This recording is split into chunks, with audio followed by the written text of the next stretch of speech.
Our next storyteller is originally from Spain. He has been living in California for almost 10 years, and while living here, he became addicted to storytelling podcasts, and then realized that he had stories of his own that he wanted to tell. So he's here tonight to tell you one of those stories. Everyone, please put your hands together for Paco Rosas. Thank you. Okay. How do I adjust this? Hello? So the doors of the airplane open up and I walk down the stairs into the runway. Right there's this huge 7 feet tall man, twice my size, waiting for us. This guy is our security guy in Conakry, in Guinea, in West Africa. This guy, he takes us out of the runway. We walk past a police officer who asks me for my passport. And this guy dismisses the officer with his hand, just like that. This guy seems to be the authority here. He's wearing like Ray-Ban sunglasses, and just his attitude and his position is there's so much confidence in the way he moves. And I'm glad it's like that because I depend on this guy. See, I almost don't come to Guinea. I had read so many bad things about the country, about how dangerous it was, and I just didn't feel comfortable. But I told myself that going on trips like this was the reason I joined my company, and that they wouldn't send me here if they didn't think they could keep me safe. So my colleague and I are gonna be here for 2 weeks. So it's not a long time, so we should be good. We make it to the hotel, and the guy takes me to my room, he checks my bathroom, he checks my balcony, and he just keeps chit-chatting for like what seems an eternity, 10, 15, 20 minutes in my room. I have been traveling for over 20 hours. I want to go to sleep. So I don't know, this guy, there's something off with him, like why is he staying for so long? Is he expecting a tip from me? Does he want I don't know what he wants. So eventually, just to get rid of him, I tell him that I need to check on my colleague. So I get him out of the room. The following day, we meet with the project manager from my company, and she briefed us about the country. There are no ATMs. You should not walk outside of the hotel or outside of the office by yourself without the security guy at any point. It's dangerous. And fun fact, everyone that has been to the office for a few days has been taken to jail by the army or the police. But don't worry, I keep a lot of cash in the office just for these cases, and something happens, I'm sure the guy is gonna take care of you. I look at my colleague Isidro, and where are we? Why did we come here? Over the next few days, I let my fear slowly go away. I start going on short walks around the hotel. Eventually, I go a little bit further. I make it to some kind of marina, and I see this little hut, right on top of the water, and it's a bar. It's the bar. The bar's name is Club Obama, and they're really proud of Obama there. And I have a beer watching the sunset, and I feel really comfortable. It's just like when I'm home in southern Spain. Over the weekend, we go to, the security guy takes us to the main market. He takes us to some hot springs outside of the city. I see kids playing in the street. They're playing soccer with whatever they can use as a football, just like I did when I was a kid. And by the second week, I start wondering why am I so afraid in this country? Why is there so much negativity about it? It doesn't seem that unsafe to me.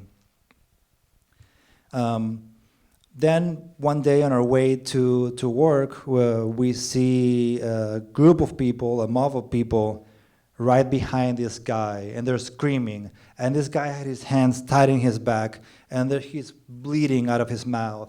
And they're screaming, and I feel like I'm terrified. This group of people, they're taking justice in their hands. And I don't know why they're doing that. I wonder if the guy actually deserved to be hit by them. I have no idea, but I'm glad I'm in the car with, with our security guy.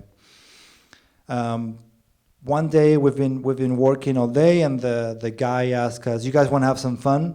And my colleague and I say, "Sure," but we have to work. We only have a couple hours before we have to go back to work after dinner. The guy says, "Don't worry, I'm going to take you somewhere really fun."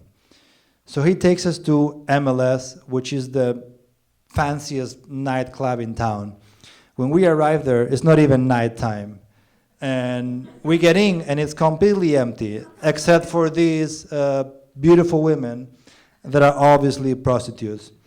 And we are the customers they've been expecting for all day. But my colleague and I, we've never been. It's the first time we're in sub-Saharan Africa. We're not used to this. We feel very uncomfortable. While the security guy is pushing us to try to I don't know if he's getting any money out of this. I don't know. But we feel very uncomfortable, and we ended up getting a drink, and eventually we tell him we have to leave, and we go back to the hotel. So eventually our 2 weeks in the country are over, and we're ready to leave. The guy comes to pick us up at the hotel, and right off the bat I noticed that there's something off with him. He's not wearing his sunglasses, he's not walking straight, and when he leans on me, I can smell alcohol in his breath. So great. The guy that's supposed to take care of us is drunk. I don't know if I particularly like this. He starts making some funny comments. He starts joking with my colleague. He tells me next time he's in the country, he's going to take him shaga shaga, but he's not going to take me. And I wonder, what is shaga shaga? And then after a couple of minutes, I realize he means going to the brothel, to the nightclub, and which is fine by me, but I don't want to be singled out. I don't want to be. How do I feel about that? So he turns to me, and he asks me where the tickets for the flights are, and I tell him, we don't have them. We had to switch our flights, and I couldn't print them. And then he gets very mad. He's starts screaming, "Where do you think we are? We're not in Europe. You can fly here without tickets."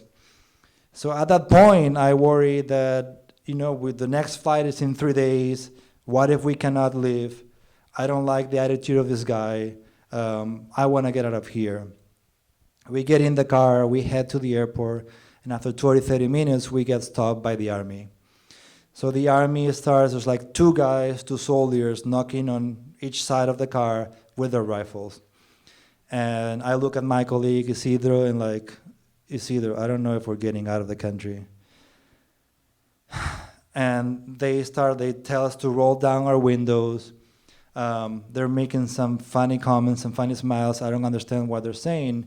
And for 30, 40 minutes, the guy goes out of the car. They're talking in their own local language. I don't understand what's going on. And I'm afraid, that the time for a flight, for a departure is coming up soon. I don't know if we're going to be able to make it to the airport. I don't know if they're going to take us to jail. Or worse of all, they're going to take me to jail, not my colleague, because somehow the security guy doesn't like me. But after 40 minutes or so, they shake hands. I don't know what happened between them. We start on our way to the airport. We make it there, and the security guy goes and tries to talk to the airline personnel to see if we can fly without our tickets. So at that time, my colleague tells me, "Paco, look at the screens throughout the airport." So they're showing this soft porn movie from the 70s at the airport at 11 p.m. They're showing white people having sex here in Africa. I don't understand why. The guy comes back with the printed tickets, so that's a good sign. But at that moment, he just tells me, "Why do you tell your company that I was suspecting a thief from you?"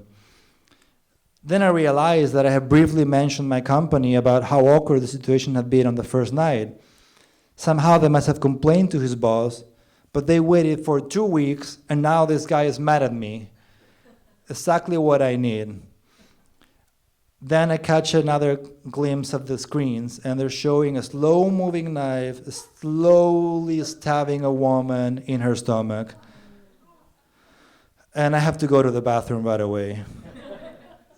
I get out of the bathroom and I'm trying to avoid this guy as much as I can. I don't want to talk to him or see him. We make it through customs. I don't have to show my passport again. Tells you so much about the security. I get on the airplane and we take off. After a couple hours, I feel fine again. My heart starts beating normal again, and we make it okay to Spain. And after a few days, I started reflecting on the experience. And despite the tense moments, I'm so glad that I went to Guinea and I got to live this. I got to see the country with my own eyes. I didn't just trust what the press or the department said. And I think that's the main reason why I went on to travel to other countries in Africa or other places in South America. I've been to Mexico. I've been to many countries that are considered high risk. And I just don't always believe what they tell us. And I think that's what I take from this. Go on and get your own experience. Don't let them tell you what you should or should not see.